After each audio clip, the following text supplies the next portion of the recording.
कभी सोचा है कि दिन में आसमान नीला और सूरज डूबते हुए लाल क्यों हो जाता है?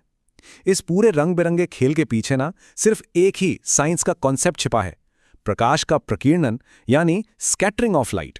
तो चलिए आज इसी राज से पर्दा उठाते हैं। ठीक है, तो आज हम क्या क्या समझने वाले हैं। सबसे पहले आसमान के इस रंगीन खेल को देखेंगे, फिर जानेंगे कि ये स्कैटरिंग मतलब लाइट का बिखरना होता क्या है। इसके बाद सबसे ज़रूरी बात, पार्टिकल का साइज कैसे सब कुछ तय करता है। फिर कुछ रियल लाइफ एग्जाम्पल्स देखेंगे और आखिर में एग्जाम के लिए एक फटाफट रिवीजन करेंगे। तो चलिए शुरू करते हैं पहले हिस्से से। और इसकी शुरुआत एक ऐसे सवाल से होगी जो हम सब ने कभी ना कभी आसमान को देखकर जरूर सोचा है। हाँ, यही सवाल कि आखिर ये आसमान नीला ही क्यों है, कोई और रंग क्यों नहीं। इसका जवाब फिजिक्स में छिपा है और बहुत मजेदार है। और बात सिर्फ नीले आसमान की नहीं है। जरा सोचिए, सूरज तो एक ही है ना? उसकी रोशनी भी वही है। तो फिर ऐसा कैसे होता है कि वही रोशनी दिन में आसमान को नीला और शाम होते होते आसमान को लाल नारंगी बना देती है? यही तो वो पहेली है जिसे आज हम सुलझाने वाले हैं। तो इस पूरी पहेली का, इन सारे सवालों का जवाब सिर्फ एक शब्द में है, स्कैटरिंग, या हिंदी में कहें तो प्रकाश का प्रकीर्णन। यही वो कॉन्सेप्ट है जो आसमान के सारे रंग तय करता है। तो भाई ये स्कैटरिंग आखिर है क्या? बहुत आसान है।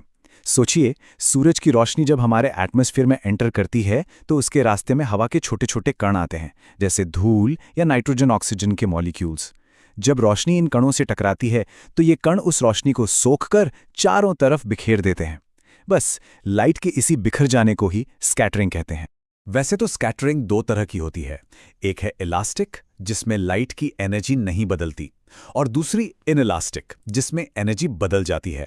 हमारे आसमान के रंग इलास्टिक स्कैटरिंग की वजह से बनते हैं, जिसके दो मेन टाइप्स हैं, रेले और मी स्कैटरिंग। आज हमारा पूरा फोकस इन्हीं दोनों पर रहेगा। अब आता है सबसे मजेदार और सबसे जरूरी हिस्सा, लाइट किस तरह से बिखरेगी। ये सब कुछ सिर्फ एक चीज पर डिपेंड करता है, और वो है पार्टिकल का साइज।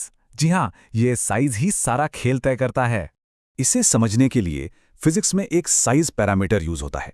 ये और कुछ नहीं, बस पार्टिकल के साइज और लाइट के वेवलेंथ के बीच का एक रेशियो है। और यही रेशियो वो मास्टर की है जो ये तय करती है कि रेले स्कैटरिंग होगी या मी स्कैटरिंग। तो पहला टाइप है रेले स्कैटरिंग। ये तब होती है जब पार्टिकल का साइज लाइट की वेवलेंथ के मुकाबले बहुत बहुत छोटा हो। जैसे कि हमारे एटमॉस्फेयर में मौजूद नाइट्रोजन और ऑक्सीजन के मॉलिक्यूल्स, ये बहुत ही छोटे होते हैं। अब इस स्लाइड पर जो लिखा है वो इस पूरे टॉपिक का दिल है। रेले स्कैटरिंग का एक ही नियम है, ये छोटी वेवलेंथ मतलब नीले और बैंगनी रंग को बहुत ज्यादा स्कैटर करती है। कितना ज्यादा? इसके लिए फॉर्मूला है, स्कैटरिंग प्रोपोर्शनल टू 1/λ4। इसका सीधा मतलब है वेवलेंथ जितनी छोटी होगी स्कैटरिंग उतनी ही ज्यादा होगी, वो भी पावर 4 से। इसी एक नियम की वजह से नीला रंग लाल रंग के मुकाबले लगभग 10 गुना ज्यादा बिखरता है, और बस इसीलिए हमें आसमान नीला दिखाई देता है। इसका स्कैटरिंग पैटर्न भी देखिए। इसमें रोशनी लगभग बराबर रूप से आगे और पीछे दोनों दिशाओं में बिखरती है। एक तरह से कह सकते हैं कि ये चारों तरफ फैल जाती है। अब आते हैं कहानी के दूसरे हीरो पर, मी स्कैटरिंग। ये तब होती है जब पार्टिकल का साइज लाइट की वेवलेंथ के लगभग बराबर हो। इसका सबसे अच्छा एग्जाम्पल है बादलों में पानी की बूंदें या फिर धुआं। मी स्कैटरिंग की खासियत ये है कि ये वेवलेंथ पर ज्यादा डिपेंड नहीं करती। ये लाइट के सभी रंगों को, लाल, हरा, नीला, सब को लगभग बराबर स्कैटर करती है। और जब सारे रंग एक साथ बिखरते हैं तो हमें कौन सा रंग दिखता है? बिल्कुल सही, सफेद। और इसीलिए बादल हमें सफेद दिखते हैं। और इसका पैटर्न रेले से एकदम अलग है। जैसा कि साफ दिख रहा है, इसमें ज्यादातर लाइट आगे की तरफ ही स्कैटर होती है, मतलब फॉरवर्ड डायरेक्शन में। तो चलिए अब इन दोनों का एक फाइनल शोडाउन देख लेते हैं। ये टेबल एग्जाम रिवीजन के लिए एकदम परफेक्ट है। देखिए, छोटे पार्टिकल्स मतलब रेले स्कैटरिंग और नीला आसमान, और बड़े पार्टिकल्स मतलब मी स्कैटरिंग और सफेद बादल। बस इतना याद रखना है। अच्छा, थियरी तो हमने समझ ली। अब चलिए देखते हैं कि ये कॉन्सेप्ट्स हमारी दुनिया को असल में कैसे रंगीन बनाते हैं। तो आसमान नीला क्यों है, अब हम जानते हैं। हवा के मॉलिक्यूल्स छोटे हैं, इसलिए होती है रेली स्कैटरिंग। ये स्कैटरिंग नीले रंग को सबसे ज्यादा बिखेर देती है, और वो बिखरा हुआ नीला रंग हमें चारों तरफ से आता हुआ दिखाई देता है। तो आसमान हो गया नीला, सिंपल। और डूबता हुआ सूरज लाल क्यों? इसका राज है रास्ते की लंबाई में। शाम के समय सूरज की रोशनी को हम तक पहुंचने के लिए एटमॉस्फेयर की एक मोटी परत से गुजरना पड़ता है, एक लंबा रास्ता तय करना पड़ता है। इस लंबे सफर में ज्यादातर नीली रोशनी रास्ते में ही बिखर कर हट जाती है, तो हमारी आंखों तक बचकर क्या पहुंचता है? बस लंबी वेवलेंथ वाली लाल और नारंगी रोशनी। और बादल सफेद क्यों? क्योंकि बादलों में होती हैं पानी की बूंदें, जो हवा के मॉलिक्यूल से काफी बड़ी होती हैं। यहां होती है मी स्कैटरिंग, जो सभी रंगों को बराबर स्कैटर करती है। नतीजा, बादल हमें सफेद दिखाई देते हैं। देखा कितना लॉजिकल है?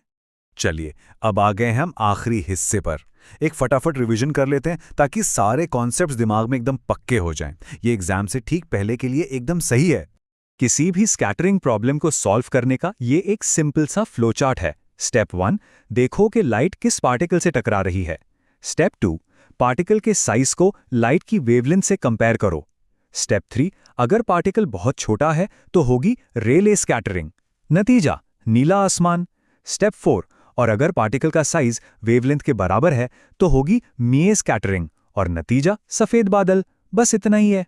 तो अब तक तो सब कुछ समझ आ गया, पर अब एक आखिरी सवाल जो दिमाग की बत्ती जला देगा। हमने सीखा कि छोटी वेवलेंथ ज्यादा स्कैटर होती है। वायलेट यानी बैंगनी रंग की वेवलेंथ तो नीले से भी छोटी है, तो उसे तो और भी ज्यादा स्कैटर होना चाहिए। तो फिर हमारा आसमान बैंगनी क्यों नहीं है, नीला ही क्यों है? इसका जवाब हमारी आंखों की सेंसिटिविटी और सूरज से आने वाली रोशनी में छिपा है। इस पर सोचिएगा जरूर।